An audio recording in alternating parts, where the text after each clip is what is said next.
Hello friends, welcome to our platform success square. Myself Divya और मैं आज आप लोगों के सामने लेकर आई हूँ साइकोलॉजी की सीरीज, जिसमें हम साइकोलॉजी रिलेटेड सारे टॉपिक्स को अपना कवर करेंगे। वन बाय वन एक एक करके हम पीआरटी बैच का जो मेन सब्जेक्ट आपका साइकोलॉजी है, which is of your 100 marks, total 200 marks के पेपर में 100 मार्क्स का सिर्फ साइकोलॉजी आता है। इस वाले पोर्शन को आपको पूरा तैयार करवाया जाएगा वन बाय वन वीडियोस से। आज स्टार्ट करेंगे सिर्फ अपनी एक छोटी सी इंट्रोडक्शन क्लास से, एंड लेटर ऑन क्लासेस में सिलेबस वाइज हम सारे टॉपिक्स को कवर करते जाएंगे। तो आइए चलते हैं, हम साइकोलॉजी के बारे में कुछ चीजों को समझते हैं। ठीक है, तो सबसे पहला टॉपिक आपका वर्ड ही क्या है? साइकोलॉजी। साइकोलॉजी किसे कहा जाता है? क्या होता है मनोविज्ञान? क्या है साइकोलॉजी? इसके बारे में थोड़ा सा जानते हैं। तो साइकोलॉजी बेसिकली हमारे दो वर्ड से निकलकर बना है, साइकस एंड लॉगस। ये साइकस और लॉगस के शाब्दिक अर्थ क्या है, आइए हम इसे जानते हैं। तो साइकस का मतलब क्या होता है? सिंपल सी लैंग्वेज में सोल। साइकस क्या होता है? सोल, आत्मा। और लॉगस क्या होता है? सिस्टमैटिक स्टडी, व्यवस्थित ढंग से पढ़ना। तो अगर हम किसी की आत्मा को व्यवस्थित ढंग से पढ़ते हैं तो वो क्या कहलाएगा? मनोविज्ञान। तो साइकोलॉजी क्या है? मनोविज्ञान क्या है? ऐसा इसके शाब्दिक अर्थ कहते हैं कि मनोविज्ञान आत्मा के अध्ययन को कहा जाता है। तो आप मुझे बताइए, क्या सिर्फ किसी की आत्मा को पढ़ना, व्यवस्थित ढंग से पढ़ना साइकोलॉजी है, या और कुछ भी हो सकता है? तो देखिए, ऐसा नहीं है कि सिर्फ आत्मा को पढ़ना ही साइकोलॉजी है। बहुत लोग आए, बहुत लोगों ने अलग अलग चीजें बताई और इनके अर्थ जो है वो दिन ब दिन बदलते गए। तो इसी चीज को शुरू करते हुए हम पढ़ेंगे 16th सेंचुरी से। 16th सेंचुरी से क्यों पढ़ेंगे? उससे पहले का क्यों नहीं पढ़ेंगे? क्योंकि भाई 16th सेंचुरी से ही हमें साइकोलॉजी के ट्रेसेस मिले हैं। उससे पहले हमें नहीं पता साइकोलॉजी कोई सब्जेक्ट हुआ भी करता था या नहीं हुआ करता था। तो ये जो विषय बना, ये कब बना? 16वीं शताब्दी से बना। और 16th सेंचुरी से पहले ये किसका पार्ट था? ये था फिलॉसफी का पार्ट, दर्शन शास्त्र का। और वहीं से हमने एक्सट्रैक्ट किया किसको? साइकोलॉजी को। हमने एक्सट्रैक्ट किया मनोविज्ञान को, जिसके ट्रेसेस हमें सबसे पहले 16th सेंचुरी में मिलते हैं। तो इस सेंचुरी, अब आप मुझे एक बात बताओ, अगर आप एक नया सब्जेक्ट इंट्रोड्यूस हो रहा है साइकोलॉजी, उससे पहले कभी था नहीं, फिलॉसफी से इसे निकाला गया, तो ऑब्वियस सी बात है ना, उस टाइम पे साइकोलॉजिस्ट तो नहीं हुआ करते होंगे। कौन था उस टाइम? थे फिलोसोफर्स। कौन थे? फिलोसोफर, दर्शन शास्त्री थे। और इन दर्शन शास्त्रियों ने मनोविज्ञान के बारे में हमें अलग अलग बातें बताई। कौन कौन से मनोवैज्ञानिक, कौन कौन से दर्शन शास्त्री थे 16वीं शताब्दी में? सुकरात थे, प्लेटो थे, हॉब्स थे, एरिस्टोटल, अरस्तु थे, जिन्होंने हमें ये बोला कि मनोविज्ञान जो है वो सोल की स्टडी है, आत्मा का अध्ययन है। जैसा कि इसका शाब्दिक अर्थ भी कहता था। किसकी स्टडी? सोल की। किसकी स्टडी? सोल की। किसकी? आत्मा को पढ़ना है। लेकिन आप लोग खुद सोचो, आज ये कह रहे हैं आत्मा का अध्ययन है, कल को कोई और आता है, वो अपनी बात बताएगा और इनकी बात को रिजेक्ट कर दिया जाएगा, कोई इनकी बात को नहीं मानेगा। और यही हुआ। 17वीं शताब्दी तक पहुंचे तो 17th सेंचुरी में और लोग आए, जैसे कि जॉन लॉके आए, ठीक है, कांट आए, जॉन लॉके आए, कांट आए, और इन्होंने क्या बोला कि भाई साइकोलॉजी तो किसकी स्टडी है? माइंड की, मन की, दिमाग की। वैसे तो इसे हम मन ही बोलते हैं, माइंड की स्टडी है। बट जैसा कि मैंने बताया कि 16वीं शताब्दी और 17वीं शताब्दी के अंदर ये दर्शन शास्त्री थे, और ये दर्शन शास्त्री यही बताते थे कि मनोविज्ञान क्या है?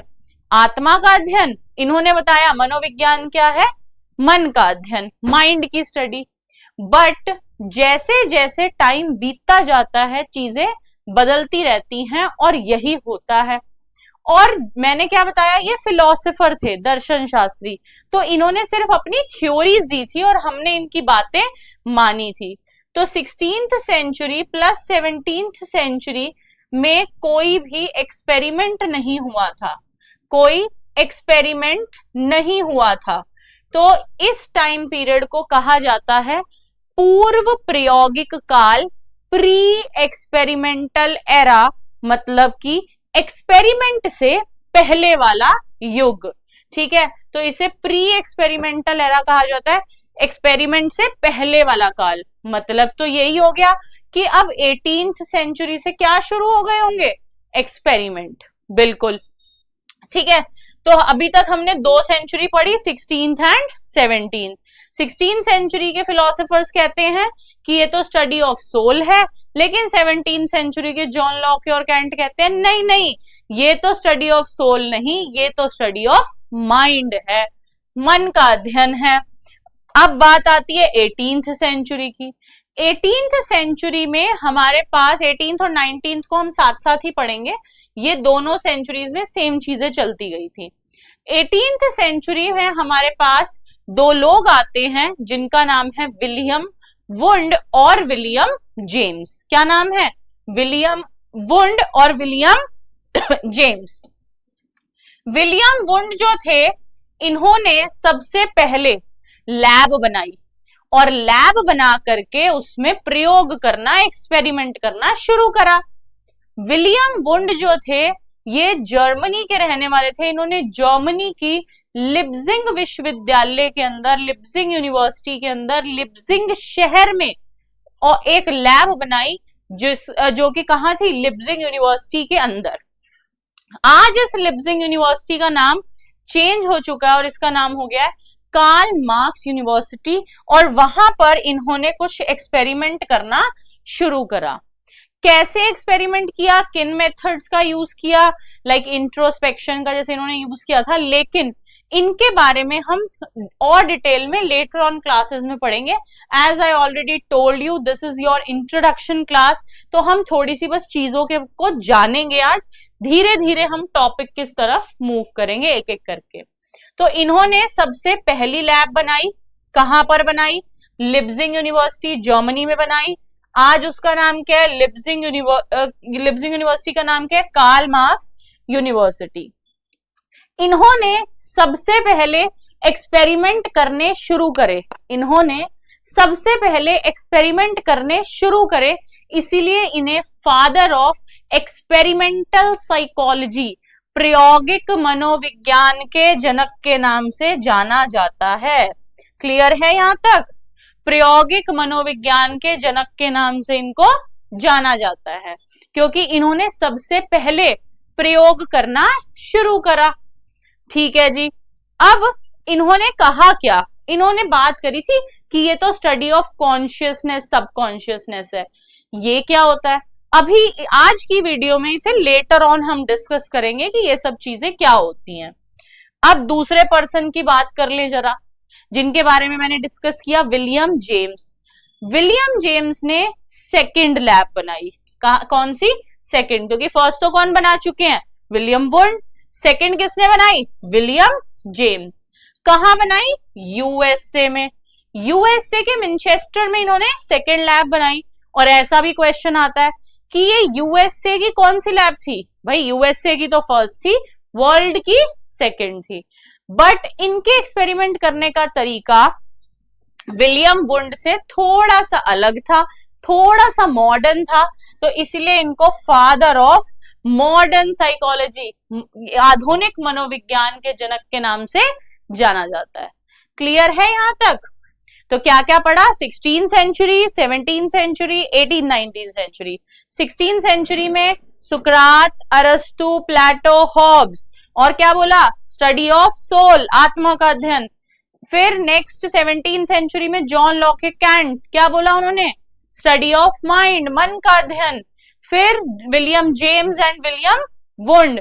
विलियम वुंड ने फर्स्ट लैब कहां पर, लिप्जिंग यूनिवर्सिटी में, कहां पर, जर्मनी में, आज नाम कार्ल मार्क्स यूनिवर्सिटी। और इन्होंने किसकी बात करी, कॉन्शियसनेस है। विलियम जेम्स सेकेंड लैब, कहां पर, यूएसए में, यूएसए की पहली, वर्ल्ड की सेकेंड लैब। और इन्होंने इनको क्या कहा जाने लगा, फादर ऑफ मॉडर्न साइकोलॉजी, जबकि विलियम वुंड को क्या कहा जाता था, फादर ऑफ एक्सपेरिमेंटल साइकोलॉजी, प्रायोगिक मनोविज्ञान के जनक के नाम से जाना जाता था। तो 19वीं सेंचुरी तक की बात तो हमने समझ ली। अब इसके बाद बात आती है 20th सेंचुरी की। भाई बहुत सारे नाम है 20th सेंचुरी में, तो बहुत सारे, जितने नाम आपने लगभग सुने होंगे सब 20th सेंचुरी के हैं। देखो MC Dougall, Freud, Sigmund Freud ji थे ना ये, Skinner, Pavlov, JB Watson, John Broadus Watson, Thorndike, बहुत सारे लोग और भी बहुत सारे लोग थे, सब लगभग 20th सेंचुरी में आए। और लेटर ऑन क्लासेस में सबकी थ्योरीज अलग अलग आपको पढ़ाई भी जाएंगी। लेकिन अभी थोड़ा बहुत डिस्कस करते हैं कि किसके बारे में, जैसे पैवलोव के बारे में। पैवलोव जो थे, इन्होंने एक कॉन्सेप्ट दिया था, एक अवधारणा दी थी, किसकी, बिहेवियर की। तो बिहेवियर का कॉन्सेप्ट किसने दिया, पैवलोव ने दिया, बिल्कुल पैवलोव ने दिया। लेकिन पैवलोव ने कंसेप्ट तो दे दिया, लेकिन इस पे ना बहुत ज्यादा काम नहीं किया, और वो अपने डॉग के एक्सपेरिमेंट में आगे एंगेज हो गए। और इस काम को आगे बढ़ाया किसने, JB वॉटसन ने। JB वॉटसन ने बिहेवियर के काम को आगे बढ़ाया, और इसीलिए इनको फादर ऑफ बिहेवियरिज्म के नाम से, व्यवहारवाद के जनक के नाम से जाना जाने लगा। ठीक है, यहां तक क्लियर है, कोई डाउट नहीं है, ओके। तो पैवलोव ने कंसेप्ट दिया, लेकिन काम को आगे बढ़ाया JB वॉटसन ने। इवन JB वॉटसन ने ना एक बुक भी लिखी थी, और उस बुक का नाम भी बिहेवियरिज्म था। उस बुक में भी उन्होंने बताया है कि पैवलोव के कॉन्सेप्ट के बारे में। ठीक है, नेक्स्ट इसके बाद एक पर्सन और आते हैं जिनका नाम है क्या, वुडवर्थ। वुडवर्थ ने कुछ नहीं किया, उन्होंने सिर्फ और सिर्फ साइकोलॉजी की डेफिनेशन दी है, सबकी डेफिनेशंस को मिला करके।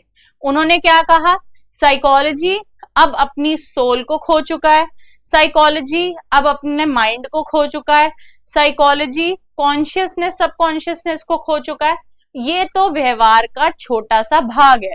तो देखा जाए तो सबकी बातें बोल दी ना। साइकोलॉजी, मनोविज्ञान ना तो आत्मा का अध्ययन है, ना ही मन का अध्ययन है, ना ही कोई चेतन अवचेतन मन है, ये तो क्या है, व्यवहार का छोटा सा भाग है। तो ये बात किसने बोली, वुडवर्थ ने।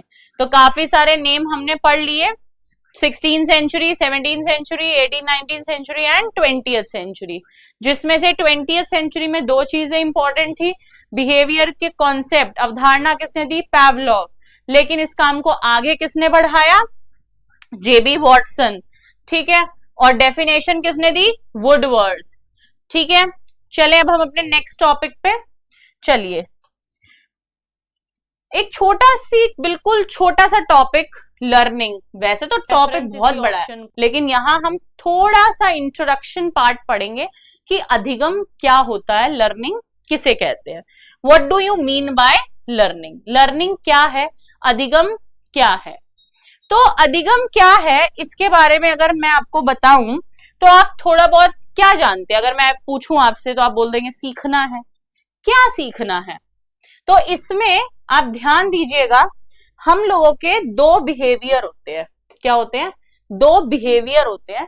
First is our entry behaviour, पहला है हमारा प्रवेश व्यवहार, दूसरा होता है हमारा एग्जिट, या इसको हम टर्मिनल भी कहते हैं। पेपर पॉइंट ऑफ व्यू अंतिम व्यवहार, एग्जिट बिहेवियर, टर्मिनल पेपर में इससे entry behaviour and exit behaviour दो तरीके के बिहेवियर होते हैं। मतलब क्या थी बेटा, जब आपने वीडियो शुरू करी, ठीक है, तो हो सकता है आपने सुकरात, प्लेटो, हॉब्स इन सब के बारे में पढ़ा होगा, लेकिन कहीं ना कहीं आपका माइंड थोड़ा ब्लर था। ठीक है, आपको चीजें थोड़ी धुंधली धुंधली याद थी, तो that is your entry behaviour. जब वीडियो कंप्लीट करोगे, that is your exit behaviour. इस बीच में आपने ये 16, 17, 18, 19, 20th सेंचुरी जो भी सीखा, दैट इज योर लर्निंग। यही आपका अधिगम है, यही लर्निंग है। It is a difference between your entry behaviour and exit behaviour. तो आपके प्रवेश और अंतिम व्यवहार के बीच का जो डिफरेंस है,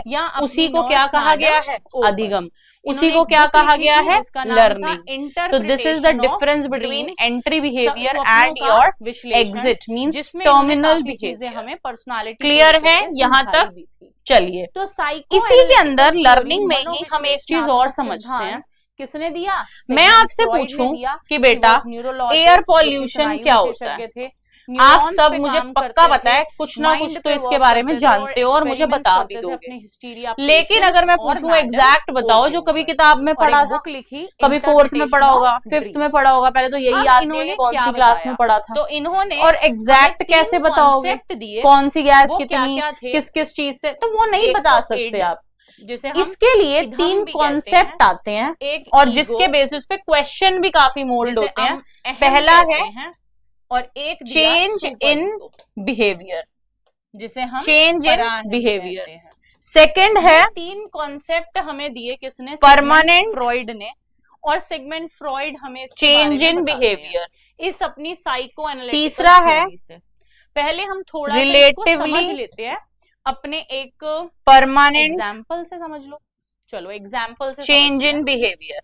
अब ये क्या है? ईगो क्या है? मैंने आपसे पूछा, देखो कई बार क्या होता है, अब एयर पॉल्यूशन के बारे में एग्जैक्ट तो नहीं पता, लेकिन हमारे व्यवहार में तो बदलाव हुआ ना, तो इसीलिए आप कहोगे कि चेंज इन बिहेवियर तो है, व्यवहार में परिवर्तन तो है भाई, लेकिन कुछ चीजें परमानेंटली याद भी हैं आपको, तो वो क्या हो गया? Permanent change in behaviour. कुछ चीजें आपके माइंड में हमेशा के लिए होती हैं और कुछ चीजें आपके माइंड से ब्लर हो जाती हैं, तो उसे हम क्या बोलते हैं? Relatively permanent change in behaviour. और कुछ चीजें आप मुझे एग्जैक्ट बता दोगे, कुछ आपके माइंड से स्किप हो जाएंगी, तो इसी को क्या कहा गया है? Relatively permanent change in behaviour. अगर आपको ऑप्शन में तीनों चीजें गिवन हैं, तो रिलेटिवली परमानेंट को आप सबसे फर्स्ट प्रेफरेंस दोगे। अगर आपको रिलेटिवली परमानेंट गिवन ही नहीं है, तो परमानेंट को आप सेकंड दोगे, और थर्ड ऑप्शन किसको दोगे आप? Change in behaviour. जोमेटो से तो 3 चीजें हैं, रिलेटिवली परमानेंट, व्यवहार में अपेक्षाकृत स्थिर परिवर्तन को अधिगम कहा जाता है, कुछ चीजें परमानेंट, कुछ चीजें blur, this is called relatively permanent. Permanent जो हमेशा के लिए याद है, और चेंज मतलब व्यवहार में तो जो बदलाव आ ही रहा है, तो इसको हम क्या कहेंगे? लर्निंग। बाकी लेटर ऑन क्लासेस में लर्निंग के टॉपिक को और डिटेल में कराया जाएगा विद इट्स थ्योरीज, लॉज, काफी कुछ है इसके अंदर हमें पढ़ना है। यहां तक क्लियर है? तो एक बार अगर आप देखेंगे तो ये बेसिकली क्या है? लर्निंग आपका एंट्री बिहेवियर और टर्मिनल बिहेवियर के बीच का डिफरेंस होता है। लर्निंग क्या है? Relatively permanent change in behaviour, व्यवहार में अपेक्षाकृत स्थिर परिवर्तन को, बदलाव को ही अधिगम कहा जाता है। इसमें बिहेवियर को मॉडिफाई किया जाता है, बदला जाता है। क्लियर है यहां तक? अच्छा, ये मैंने अभी कहा था ना आपको, कॉन्शियस, अनकॉन्शियस, सबकॉन्शियस थोड़ी देर में पढ़ते हैं, इसको भी हम थोड़ी देर में पढ़ेंगे। अभी हम आते हैं अपनी एक मोस्ट इंपॉर्टेंट सी थ्योरी पे, जिसका नाम है साइको एनालिटिकल थ्योरी, मनोविश्लेषणात्मक सिद्धांत। भाई ये सिद्धांत हमारे एक फेमस साइकोलॉजिस्ट सिगमंड फ्रॉइड द्वारा दिया गया है। सिगमंड फ्रॉइड एक न्यूरोलॉजिस्ट थे, एक स्नायु विशेषज्ञ, जो कहीं ना कहीं ब्रेन से रिलेटेड प्रॉब्लम्स में काम करते थे। ये ट्रीट करते थे पेशेंट्स को जिनको हिस्टीरिया हुआ करता था। हिस्टीरिया एक साइकोलॉजिकल डिसऑर्डर है, उसको ये ट्रीट करते थे। तो ये अपने लगभग जितने एक्सपेरिमेंट्स भी हैं वो इन्हीं हिस्टीरिया पेशेंट्स पे, या फिर इनकी एक नर्स थी जिनका नाम था मैडम ओ, उनके ऊपर किया करते थे। इन्होंने एक बुक भी लिखी जिसका नाम था इंटरप्रिटेशन ऑफ ड्रीम्स, और उसमें इन्होंने काफी बातें बताई। देखो क्या था इनकी थ्योरी में, देखते हैं थोड़ा सा। इन्होंने 3 कॉन्सेप्ट दिए, इड, ईगो, सुपर ईगो। इदम, अहम और परा अहम, ये तीन कॉन्सेप्ट दिए इन्होंने हमें इड, ईगो और सुपर ईगो के। ये क्या बताते हैं, क्या होता है इड, क्या होता है ईगो और क्या होता है सुपर ईगो। भाई इसको समझने के लिए ना मैं आपको एक बढ़िया सा एग्जाम्पल देती हूँ, उससे हम ये कॉन्सेप्ट को पूरा समझेंगे। चलिए मान लीजिए आज आप साइकोलॉजी की सीरीज देखने बैठे, ठीक है, आपने बढ़िया 5-6 वीडियोस देखी, 2-2.5 घंटे, भाई 3 घंटे लग गए वीडियोस को देखने में, थक गए, ठीक है, भूख लगी है, कुछ खाना है और घर में कोई नहीं है, खाना खुद बनाना पड़ेगा, बनाओगे? नहीं, हम नहीं बना रहे अकेले अकेले खाना, बाहर जोमेटो से ऑर्डर करेंगे और खाएंगे, है ना। तो आपने भी यही सोचा कौन बनाएगा, एक ऑर्डर करते हैं बढ़िया सा और खाएंगे, और आपने बाहर जोमेटो से ऑर्डर कर लिए बढ़िया से नूडल्स, नूडल्स वाला भैया आया, आपने नूडल्स लिए, लॉक करा गेट, नूडल्स का बॉक्स खोला, निकाले नूडल्स और खाना शुरू, हाथ से ही खा लिए, प्लेट में भी नहीं डाले, फॉर्क से भी नहीं खाए।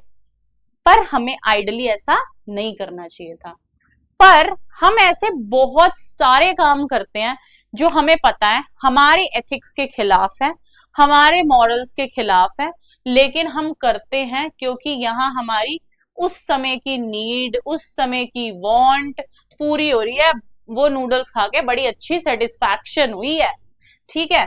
तो हम अपनी लाइफ में ऐसे बहुत सारे काम करते हैं जो गलत होते हैं, लेकिन हम फिर भी करते हैं क्योंकि हमें हमारी नीड वांट सेटिस्फाई हो रही होती है। क्या सही है क्या गलत है मैटर ही नहीं करता, what is right what is wrong matter ही नहीं करेगा, राइट और रॉन्ग तो आपके लिए मैटर ही नहीं करेगा भाई, क्योंकि यही मैटर कर रहा होता तो फिर बढ़िया से प्लेट प्लेट में डाल के खाते ना, हाथ वाथ धो के खाते, ठीक है, हमने तो ऐसे ही खा लिया। तो यहां पर ये किस प्रिंसिपल पर काम कर रहा है, ये करता है प्लेजर सीकिंग प्रिंसिपल पर। किस पर? प्लेजर सीकिंग पे, मतलब प्रसन्नता के सिद्धांत पर आधारित है, प्लेजर सीकिंग प्रिंसिपल पर बेस्ड है। What is right what is wrong doesn't matter here, क्या सही है क्या गलत है मतलब ही नहीं है, नीड वांट सेटिस्फाई हो रही है। तो यहां हम लोगों का बिहेवियर ना एकदम एकदम एनिमल जैसा होता है, सेवेज बिहेवियर, पशुता व्यवहार, एकदम पशुओं जैसा व्यवहार होता है इड बिहेवियर में। क्लियर है? चलिए अब हम करते हैं किसके बारे में डिस्कस, ईगो के बारे में। जो ईगो आप समझते हो थोड़ा सा उससे अलग है साइकोलॉजिकल टर्म में। तो ईगो क्या है, हमें सिगमंड फ्रॉइड ने बोला ईगो तो बैलेंस स्टेज होती है। कौन सी? बैलेंस्ड स्टेज, मतलब ये एक संतुलन वाली स्टेज है, बैलेंस्ड स्टेज है, मतलब कि आप इसमें ये कह सकते हो कि यहां आप बैलेंस बनाते हो किसके बीच में, ईगो और सुपर ईगो के बीच में, या फिर आप ये कह सकते हो अपने सेल्फ और इन्वायरमेंट के बीच में, ठीक है। तो यहां हम बैलेंस बनाने की कोशिश करते हैं। कैसे? भाई आप पढ़ रहे थे, घर में आपके 4 लोग हो रहे हैं, आप टोटल 5 लोग हो घर में, तो आपने सोचा चलो नूडल्स सबके लिए मंगा लेता हूँ, सब खा लेंगे। तो आपने नूडल्स ऑर्डर किए 1.5 प्लेट, ठीक है, आपने सोचा इतना मेरी फैमिली के लिए इनफ है, इतने ही खाते हैं हम। आपने ऑर्डर किए, अब नूडल्स आ गए, 5 लोगों को आपने सबको, एक आपने तो खाने ही थे भाई, बाकी 4 लोगों से आपने पूछा नूडल्स खाओगे नूडल्स खाओगे। अब क्या होता है, आपके भाई बहन है उन्होंने तो बोल दिया हाँ खाएंगे, मम्मी पापा कहते हैं नहीं नहीं हमने नहीं खाना, और आप उनको क्या कहते हो, अरे खा लो, अरे थोड़ा सा टेस्ट कर लो, अरे बहुत बढ़िया है टेस्टी बने हैं, और आगे से वो डांटते तुम ही खाओ ये सब हमें नहीं खाना। तो हम क्या करते हैं, चुप करके उन भाई बहन को डाल के दे देंगे और अपने भी नूडल्स बढ़िया से खा लेंगे। But we are trying to maintain balance between all, we are trying to maintain the balance between the self and environment. यहां हम एक संतुलन बनाने की कोशिश करते हैं। तो ये जो ईगो है ना, ये हमारा रियलिटी सीकिंग प्रिंसिपल पे काम करता है, वास्तविकता के सिद्धांत पे काम करता है। वही आता है हमारा वही आता है हमारा सुपर ईगो। सुपर ईगो जो है ये आपका बहुत हायर स्टेज है, ये आपकी बहुत हायर स्टेज है। सुपर ईगो के अंदर, चलो एग्जाम्पल कंटिन्यू करें ना। एग्जाम्पल क्या लिया था हमने, नूडल्स का, इसमें भी लेते हैं। आपने क्या करा, बढ़िया 1.5 प्लेट नूडल्स ऑर्डर कर लिए, चलो सब खाएंगे 5 लोग। जितने में आपने ऑर्डर करे, बस ऑर्डर निकल ही गया था, ऑन द वे ही था कि आपके घर में 8 लोग और आ गए मेहमान। अब क्या करोगे भाई, क्या इतने नूडल्स मंगाए हैं कि सब खा लें? नहीं, अब तो मम्मी बनाने लगी चाय ब्रेड पकौड़े, हमें भी वही खाने पड़ेंगे, क्योंकि हमारे पास इतने नूडल्स ही नहीं है कि हम सबके साथ शेयर करें, है ना। हम वेट करेंगे, वो जाएंगे तो हम अपने नूडल्स बढ़िया से खा लेंगे, लेकिन तब तक चाय ब्रेड पकौड़े से काम चला लेंगे। ठीक है, मान लो आपके घर में इन 5 में से एक बच्चा है, और वो बच्चा है 4 साल का। उसे तो पता चल गया नूडल्स आ रहे थे, ठीक है, वो तो मेहमान के सामने ही मांगेगा, भाई मुझे तो नूडल्स दो, मैं क्यों खाऊं ब्रेड पकौड़े, मैं क्यों पीऊं चाय, मैंने तो नूडल्स मांगे थे, नूडल्स खिलाओ। ठीक है, तो ये समझ छोटे बच्चे के अंदर नहीं होती, ये समझ हमें बहुत लेटेंसी एज में आती है, बहुत लेटर एज में, ये छोटी उम्र में हमें नहीं पता होता, लेकिन बिफोर एडोलसेंस आ जाती है, किशोरावस्था से पहले पहले आ जाती है, उतना बच्चा समझने लगता है कि भाई क्या आइडियलिस्टिक है, क्या मॉरलिस्टिक है, क्या सही है, क्या गलत है, क्या आदर्शवादी है, क्या नहीं है, इन बातों को बच्चा समझना शुरू कर देता है। क्लियर है? चलिए थोड़ा सा इसका आप थ्योरेटिकल पोर्शन पढ़ लेते हैं। आइए, इड क्या होता है? तो इड क्या है? जो आपकी वांट्स और नीड को राइज करता है, आपकी जरूरतों को, इच्छाओं को जो जन्म दे रहा है, वो है इड। किस पर बेस्ड है? Pleasure seeking principle. भाई बहुत बढ़िया लगा था ना वो बॉक्स में से नूडल्स खा के, आनंद आया था एकदम, तो ये आनंद के सिद्धांत पर आधारित है। क्या सही है, क्या गलत है, कुछ इंपॉर्टेंट नहीं है। What is right, what is wrong doesn't matter here. हमारे पास किसी तरीके की कोई नैतिकता, कोई मोरालिटी नहीं है। बिहेवियर तो एनिमल जैसा सेवेज बिहेवियर है, पशुता व्यवहार, और इसको हम अनकॉन्शियस माइंड का किंग भी बोलते हैं। भाई ये पॉइंट ध्यान रखना, अभी कॉन्शियस अनकॉन्शियस बताऊंगी। ठीक है, नेक्स्ट पे आते हैं, ईगो। ईगो क्या होता है? अभी हमने पढ़ा, हमने यहाँ क्लोज कॉन्टैक्ट बनाया, किसके साथ? पर्यावरण, इन्वायरमेंट के साथ। किस पर बेस्ड था? रियलिटी पर। बैलेंस बनाया था अपनी वांट, नीड और इन्वायरमेंट के बीच में। ये किसका किंग है? Conscious mind. कॉन्शियस अनकॉन्शियस वाले पॉइंट को छोड़ के बाकी सब क्लियर हुआ होगा, क्योंकि ये अभी हमने डिस्कस नहीं किया है। यहां तक कोई डाउट नहीं है ना? बिल्कुल। चलिए आगे, सुपर ईगो। सुपर ईगो तो हाइयर कॉन्सेप्ट है, बताया ना मैंने, लेटेंसी, लेटर एज में आता है, पर फिर भी किशोरावस्था से पहले पहले आ जाता है, एडोलसेंस से पहले पहले आपके पास आ जाएगा। ये आपके आइडियाज, आपके मॉरल, आपकी नैतिकता, आपके विचारों पर आधारित है, तो ये एक आइडियलिस्टिक मॉरलिस्टिक कॉन्सेप्ट है। क्लियर है? सिगमंड फ्रॉइड ने इस थ्योरी को बनाने के लिए एक टेक्निक का यूज किया था, एक तकनीक का इस्तेमाल किया था जिसे ड्रीम एनालिसिस कहा गया था, क्योंकि इन्होंने बुक भी लिखी थी, जैसे मैंने आपको बताया था, स्वप्नों का विश्लेषण। तो इन्होंने उस बुक के बेसिस पर अपनी ड्रीम एनालाइज करी थी, और ड्रीम एनालिसिस टेक्निक की हेल्प से इन्होंने ये पूरी चीजें बनाई थी, ड्रीम एनालिसिस की हेल्प से। क्लियर है यहां तक? अब हमारा एक छोटा सा टॉपिक रह गया था भाई, कॉन्शियस, अनकॉन्शियस और सबकॉन्शियस। वो हम समझ लेते हैं कि वो क्या है। ये क्या होता है, पहले थोड़ा रफ कॉन्शियस, सबकॉन्शियस, अनकॉन्शियस। ठीक है, ये क्या है? थोड़ा बहुत इसके बारे में अगर समझें तो क्या है, हमने माइंड के 3 पार्ट्स बना दिए हैं, एक कॉन्शियस, एक सबकॉन्शियस, एक अनकॉन्शियस। ये सिर्फ साइकोलॉजिकल टर्म्स में ही है, सिगमंड फ्रॉइड ने ही बनाए थे, इसको दिया था ये कॉन्सेप्ट। अच्छा, अगर मैं पूछूं आपका नाम क्या है, आ गया ना याद? मैं पूछूं आपकी मम्मी का नाम क्या है, पापा का नाम क्या है, बिल्कुल क्विक वाली चीजें जिसके लिए बिल्कुल नहीं सोचना, वो सब किसका पार्ट है? कॉन्शियस। भाई आपका नाम, आपके मम्मी पापा का नाम, आपका फोन नंबर, आपका एड्रेस, ये सब चीजें तो कहाँ भूलोगे, एकदम बस सुना, दिमाग में गया, जवाब दे दिया। This is all in are conscious mind. ये सब किस में है? हमारे कॉन्शियस माइंड में। सब कॉन्शियस माइंड में वो चीजें होती हैं जिनके लिए हमें अपने माइंड पे थोड़ा सा प्रेशर देना पड़ेगा। भाई मैं आपको पूछूं, भाई आपको क्लास 12th में आपकी क्लास टीचर कौन थी, क्या पढ़ाती थी? ठीक है, तो आपको थोड़ा सा सोचना पड़ेगा ना, कौन थी भाई मेरी क्लास टीचर, क्या पढ़ाती थी मुझे। तो यहां पर जब आप थोड़ा दिमाग लगा रहे हो, थोड़ा सोच रहे हो, कॉन्शियसली सोच रहे हो, तो उसे हम क्या बोलेंगे? सब कॉन्शियस माइंड। सब कॉन्शियस माइंड में हमें थोड़ा सोचना पड़ता है, थोड़ा माइंड लगाना पड़ता है। तीसरा माइंड है हमारा unconscious.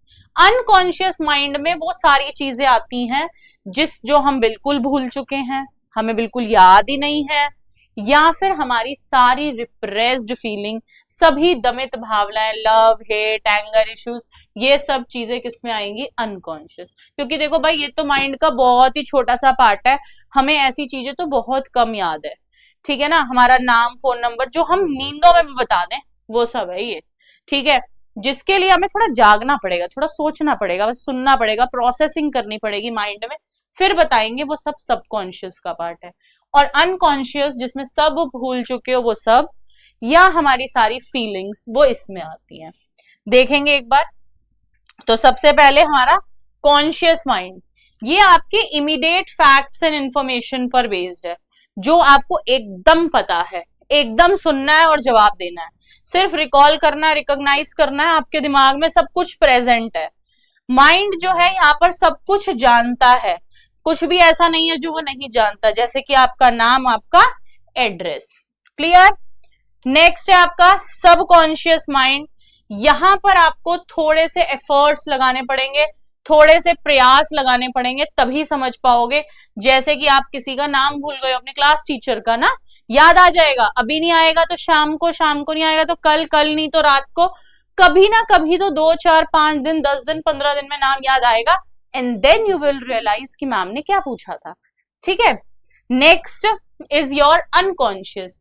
It is the longest part. 9/10 part जो है माइंड का, वो यही है, क्योंकि लगभग जितनी चीजें पढ़ते जाते हैं सब थोड़ी याद रहती हैं। आज मैंने आपको ये 16th सेंचुरी 17th सेंचुरी पढ़ाया, ब्लर ब्लर ठीक है, लेकिन पूरी तरीके से तो आप भूल ही जाओगे कुछ दिन में, नहीं रिवाइज करोगे तो वो किस में चला गया? अनकॉन्शियस में चला गया। ठीक है। यहां पर जितने भी एफर्ट्स लगा लो, वो चीज आप नहीं वापस लेकर के आ सकते जब तक आपको याद ना हो। सभी की सभी दमित भावनाएं, रिप्रेस्ड फीलिंग्स भी इसी में आती हैं, जैसे आपकी कोई हिडन मेमोरी हो गए, कोई emotion, love, hate, anger issues, desires, reaction, सब इसी में कवर होंगे। इसी के साथ साथ आज का टॉपिक हमारा खत्म होता है। बहुत ज्यादा चीजें हमने नहीं पढ़ी हैं ऐसे डिटेल में, लेकिन हमने जो टॉपिक्स पढ़े हैं उनके बारे में चीजों को जाना है कि वो क्या है। एक हमने साइको एनालिटिकल थ्योरी जो पढ़ी, दैट इज वेरी इंपॉर्टेंट, हमारे पेपर में आती है। और आगे जैसे लर्निंग है, उसको कैसे डिटेल में पढ़ना है, वो आपको आगे के वीडियोस में पता चलता रहेगा। तो आगे आपके पास ये सीरीज कंटिन्यू रहेगी कि किस तरीके से हमें सारा सिलेबस DSSB का कवर करना है, KVS का करना है, किसमें कितना पेडागोजी आता है, किसमें कितना साइकोलॉजी आता है। लेटर ऑन क्लासेस में आपके साथ पूरा डिस्कशन किया जाएगा। और अब आपसे मिलेंगे हमारी नेक्स्ट वीडियो में, नेक्स्ट क्लास में, और एक नए टॉपिक के साथ। Thank you.